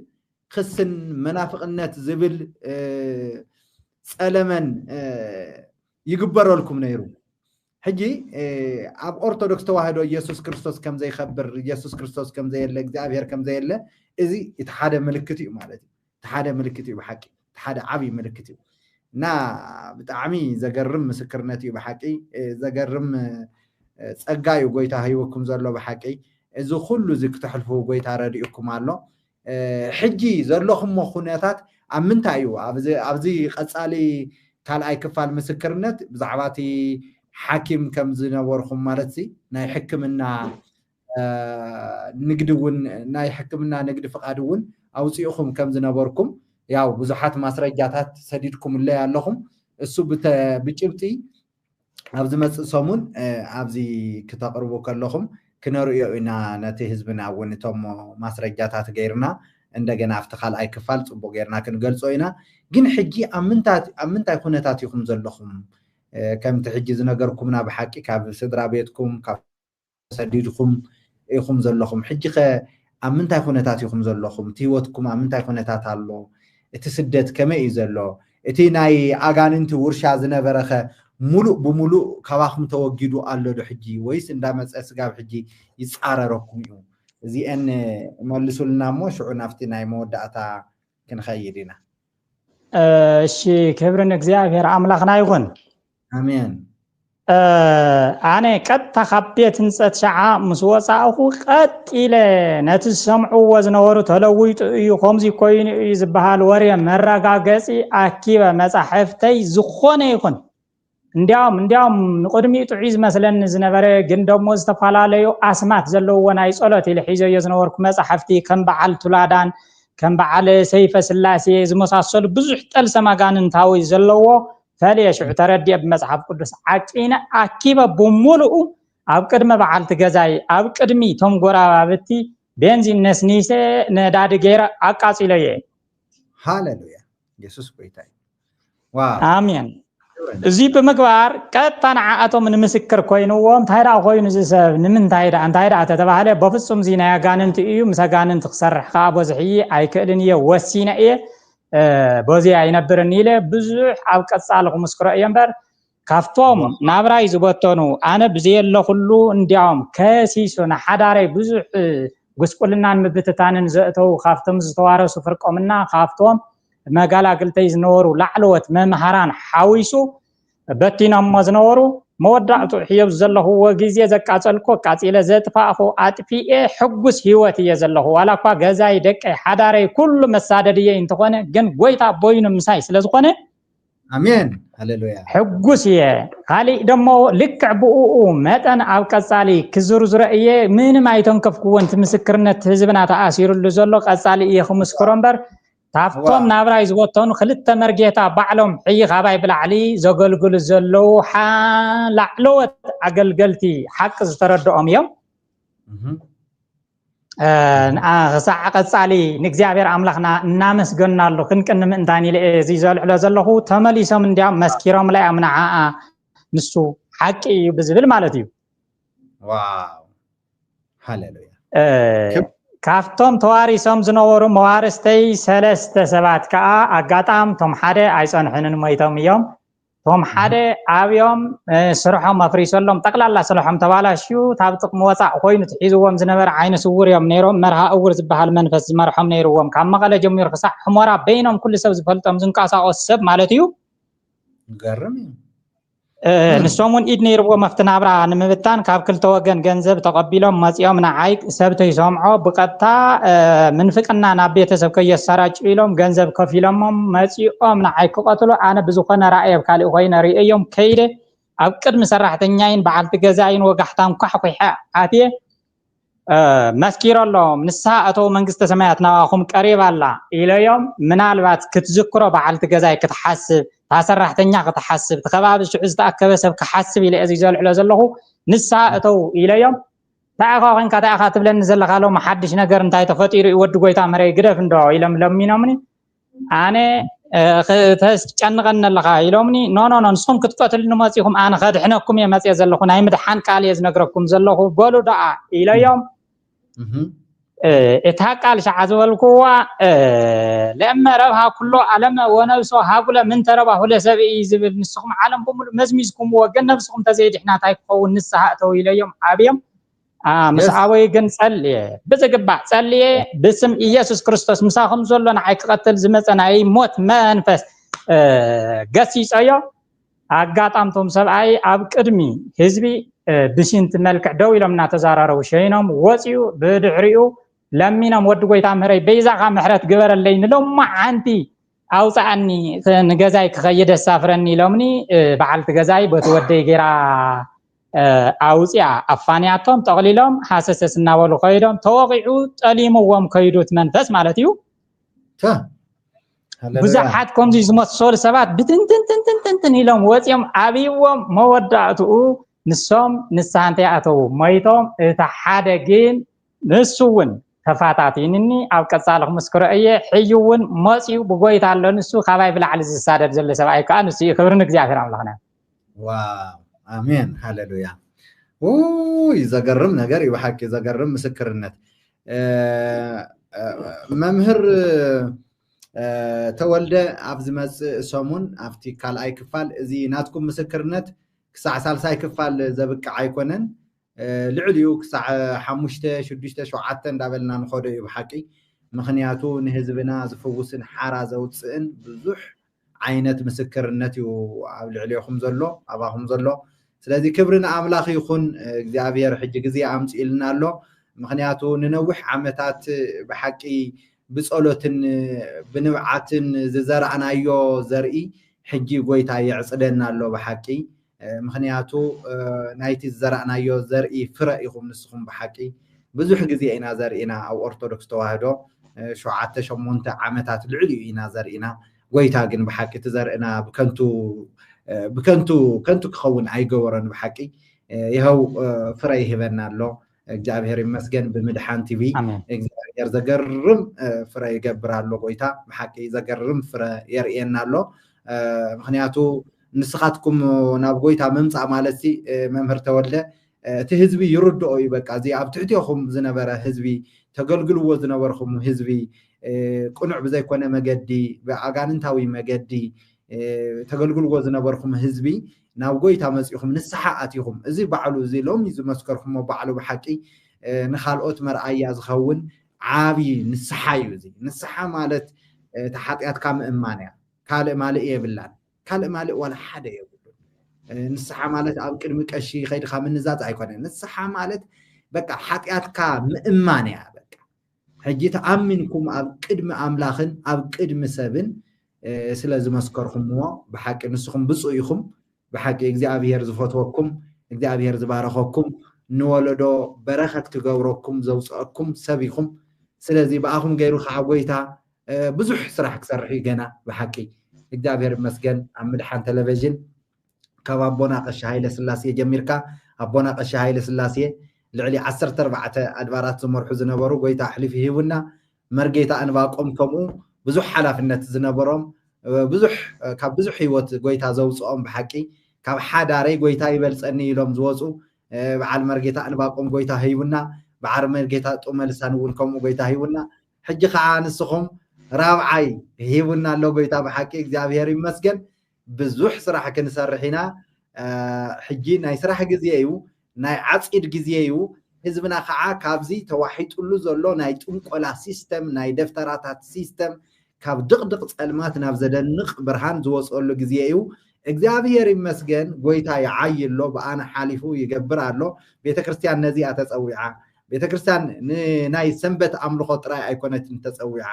ቤተክርስቲያን ነፍሳት ክትናጠቕ መንግስቲ ዲያብሎስ ብልክዕ ኣፍሪሳ መንግስቲ እግዚአብሔር ክተስፍያ ተጸዊዓ እምበር ኣብዚ ምድሪ እዚ ደቂሳ ጀስት ናይ ሰንበት ኣምልኾ እንዳበለት ክትመላለስ ክትነብር ኣይኮነትን ተጸዊዓ ክትናጠቕ ካብ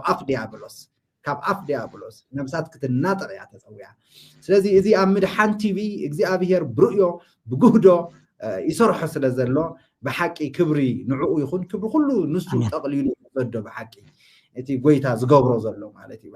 ብጣዕሚ ዘገርም ነገር ይገብር ስለ ዘሎ ብሓቂ በቶም ካብ ኣቦና ቀሺ ሃይለ ስላሴ ጀሚርካ ስጋብ ሕጂ ዘለው ዝምስክሩ ዘለው ከዓ ማዕለያ ዘይብሎም ኣሻሕ ሰባት እዮም ዝድሕንሉ ዘለው ብሓቂ ኣሻሕ በቃ ስፍሪ ቁፅሪ ዘይብሎም እግዚአብሔር ይመስገን ስለዚ ክብርና ኣምላኽ ይኹን ቃል ኣምላኽ ኣንቢበ ክንውዲ ኢና ኣብ ግብረ ሐዋርያት ምዕራፍ 19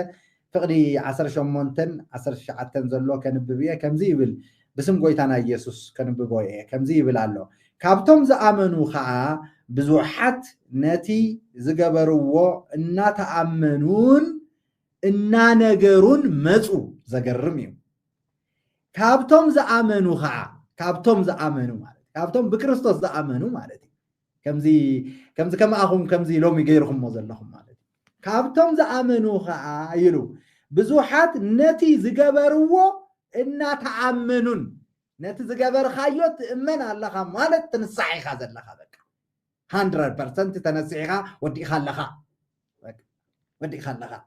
إن تأمنون إن نجرون إن مسكرون مالتي إن نجرون مصو يبل ما فقدي 10 شعات كم زيبل بزوحات أنقلتي دما مصحفتهم أكيبهم أبقدمي كله عنددوه واجو أنت تتصبصب خا 50,000 درهم خوينو ترخبه قال قويتاون كمزي إلو بحيلي عبين برتعن إذي عمد حان تيفي تفتصيمون له بحكي أمز حالفة كرميكم كرمي نسخم مسكاركم مرقيتا تولده بعل أبونا قشهاي لسلاسين مرقيتا أنباقومن مرقيتا أملسانن مرقيتا أملسانن مرقيتا إلياسن خوينهم مالتيو حجي حمشاي يخم نسخم حمشاي يخم نسخم كم أول مرقيتا إلياس مرقيتا انباقوم مرقيتا أملسان حجي خا مرقيتا تولده بزاقر مسكرنا تقليسكم اللهم እግዚአብሔር ይመስገን ስለዚህ መጻሕፍቲ አንዲ ደሞ የማ ኣብዛ ሓለፈ ግዜ ማለት እዩ ንስኹም ከዓ ኣብ ቅድሚ ሰብን ኣብ ቅድሚ ኣምላኽን ከም ዘንደድኹሞ ብግልፂ ክትምስክሩልና ጸኒሕኩም ሓንተው ብሓቂ ክብርን ኣምላኽ ይኹን በቃ ቶም መጽሐፈ ቱላዳን ዶ መጽሐፈ ምንትስ ዶ መጽሐፈ ምንት ኣነ ባዕለይ ብዙሓት መጽሐፍቲ ኣቃጺለ ብሓቂ ክወጽእ ከለኹም ስወጻእኹ ናይ ጥንቁልና መጽሐፍቲ ነይሮምኒ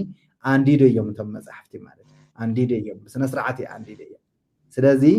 እዚ ኣብ ምድሓን ቲቪ ተፈጺሙሎ ብሓቂ ኣብ ምድሓን ቲቪ ተፈጺሙሎ ب4 መስከርቲ ተፈጺሙሎ ስኹም ከዓ አንዲድኩም ኣለኹም ስለዚህ ብዛዕባ እዚ ዝነግረና ዘሎ ስለዚህ ካብቶም ዝኣመኑ ይዝብል ዘሎ ኦርቶዶክስ ተዋህዶ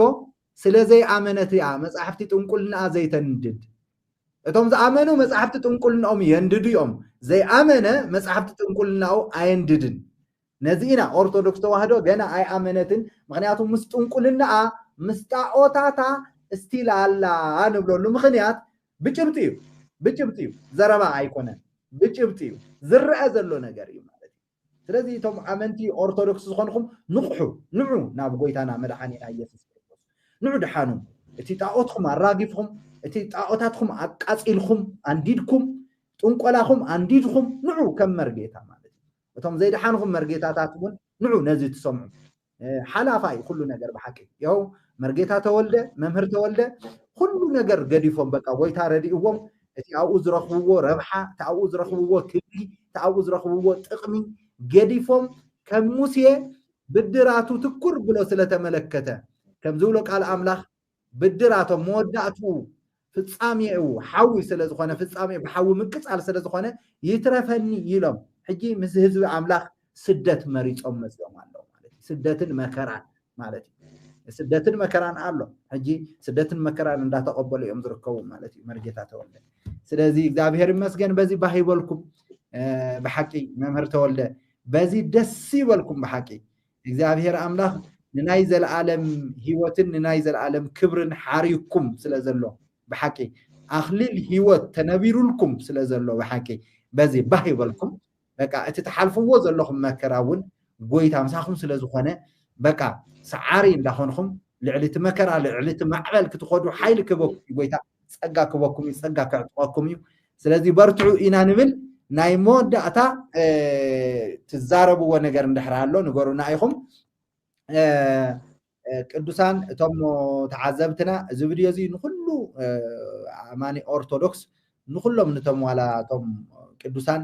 እዚ ቪድዮ እዚ ሸር ክትገብርዎ ብጎይታ ፍቅሪ ንሕብረኩም ኣለና خالق يمانا إدخم كتبونا مو مسانا وانجيل كتعيو بفاينانس مسانا خوينكم كتعيو بقويتا فقري نحبركم لنا مخنياتو زوم حواتنا زوم زوصو زلو بزح عينت سدتيو بحقي زسعوهم ببزح مكرا بقى بموتن هيوتن يوم زحالفو بحقي سلازي ازي حاسيبكم نعاهم يردوكم سلازغونا يمانا إدخم هيوكمنا مسانا خوينكم فاينانس بصلوت كتعيو توم امنتي توم قدوسان تبهالو بغويتا فقري نحبركم علينا سلازي صالاي مسكرنت كنغبرينا ناي مرغيتا تولده ብጣዕሚ ናይ መምህር ተወልደ ፍልይ ዝበለ ነገር ስለ ዘለዎም ኣብቲ መጽሓፍ ቅዱሳዊ ፍልጠቶም እውን ኣዝዩ እግዚአብሔር ረዲእዎም ናይ ብሉያትን ናይ ሐዲሳትን አንድምታ መምህር እዮም ስለዚህ ብኩሉ ነገር ጎይታ ኣዕጢቅዎም ስለዚህ ቀጻሊ ናቶም ምስክርነት ክሳዕ ዝውዳእ ኣብ ምድሓን ቲቪ ተኸታታሊ ዝኾነ ናቶም ምስክርነት ክነመሓላልፊና ካልኣይ ክፋል ኣብ ሶሉስ ክንገብር ኢና ሳልሳይ ክፋል ከዓ ዓርቢ ራብዓይ ሓምሻይ እንዳበልና ሻድሻይ እንዳበልና ክሳዕ ዝውድኡት ምስክርነቶም ክንቆጽሎ ኢና ማለት እዩ ንስኹም ከዓ ሸር እንዳገበርኩም የማና ኢድኩም ሂብኩምና ምሳና ኮይንኩም ወንጌል ክትዓዩ ብጎይታ ፍቅሪ ንሕብረኩም ኣለና ብሓቂ ባህ ይበልኩም ቅዱሳን ኩልኩም ማለት እዩ ብሓቂ ናይ ሓንቲ ነፍሲ ምድሓን ኣብ ሰማያት ኣብ ቅድሚ እግዚአብሔር ኣብ ቅድሚ መላእኽቲ ዓብይ ሓጎስ እዩ ዝኸውን ብሓቂ ዓብይ ሓጎስ በቃ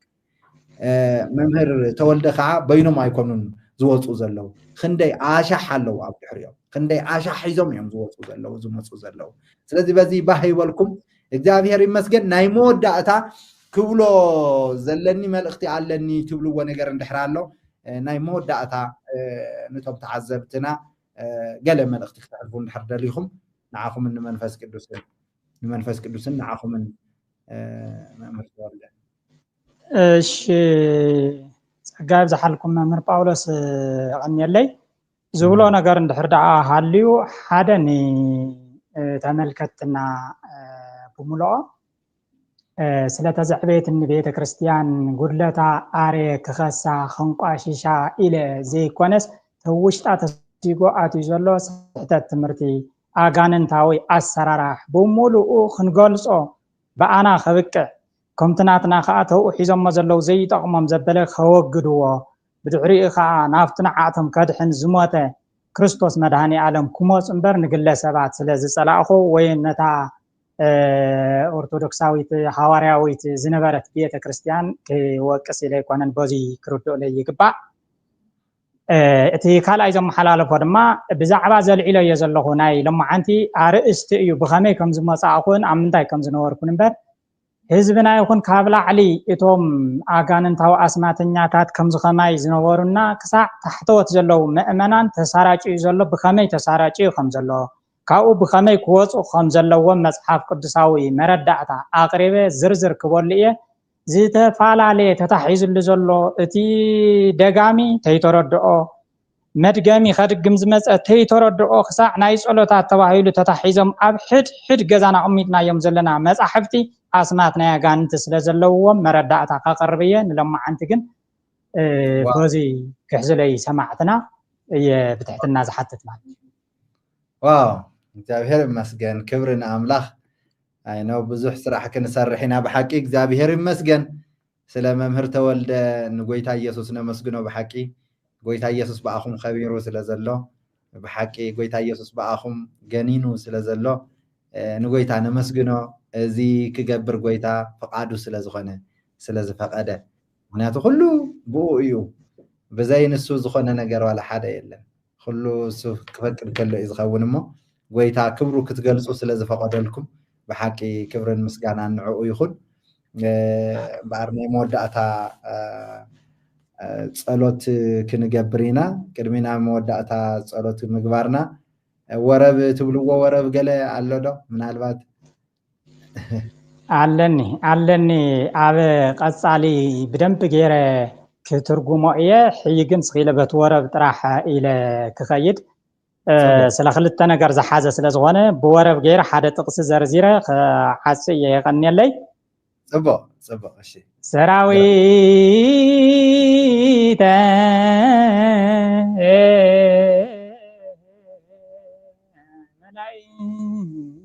መላእክቲሁ ለመድኃኔ ዓለም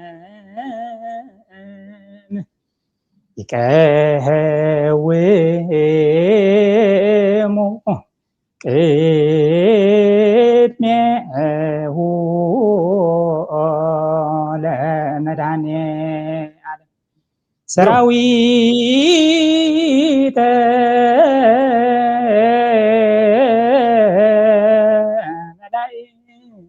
መላእክቲሁ ለመድኃኔ ዓለም ይቀውሞ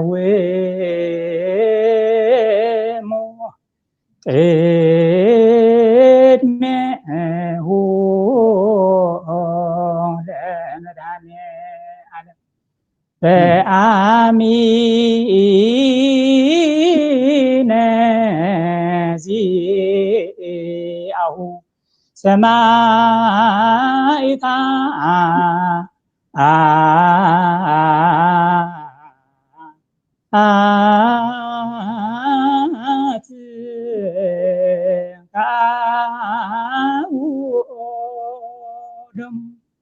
ግሩም ዋው በአሚነ ዚአሁ ሰማዕታ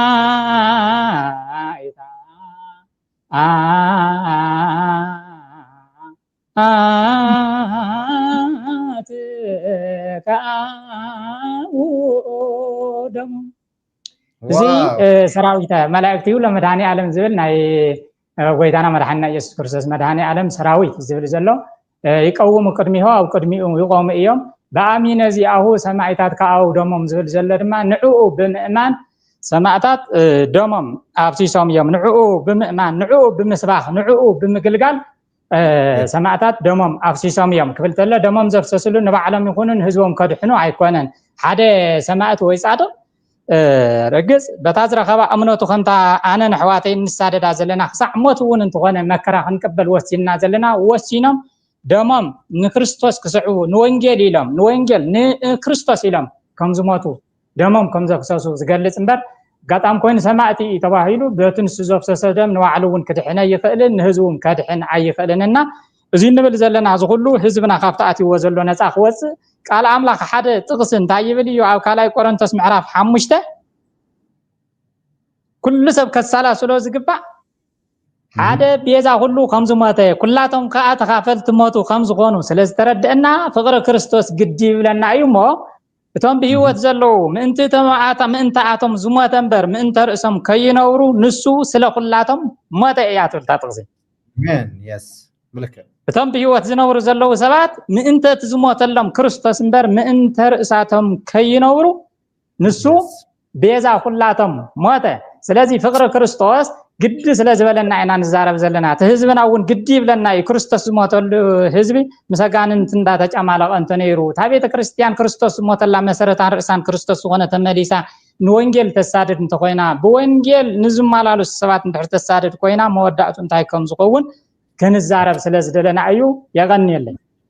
ዋው ሃሌሉያ ጎይታ ይባረኽ ኣብዚ ኣሰይ ጥዑም ድምፂ ተባሂልኩም ኣለኹም ጥዑም ድምፂ ኢሎምኩም ኣለዎ ኮመንት ድምፅኹም ጥዑም ኣሰይ ዘረባኹም ጥዑም ተባሂልኩም ኣለኹም ክብሪ ንኣምላኽ ብሓቂ በቲ ምስክርነትኩም በቲ ቀዳማይ ክፋል ሎሚ ቅምሻ እዩ ይበሃል ብምሓርኛ ቅምሻ እዩ ኣብቲ ዝመፅእ ካልኣይ ክፋል ግን ሞር በቃ ፓወርፉል ዝኾነ ምስክርነት ካብዚ ዝበለፀ ምስክርነት ኣሎ እግዚአብሔር ይመስገን እዚ ቪድዮ እዚ ሸር ግበርዎ ኢኹም እቶም ቅዱሳን ዝኾንኩም እቶም ምሳና ወንጌል ተዓዩ ኣሕዋት ሸር ግበርዎ ንብዙሓት ኦርቶዶክሳውያን ክባፃሕ እግዚአብሔር ይመስገን ናይ መወዳእታ ጸሎት ክንገብር ኢና ሃሌሉያ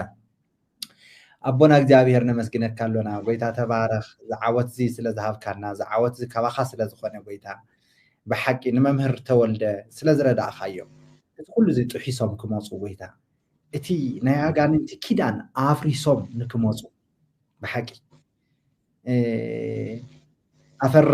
ኣፈረስኩት መሃላው ኪዳኑን ዝብል መዝሙር ኣሎ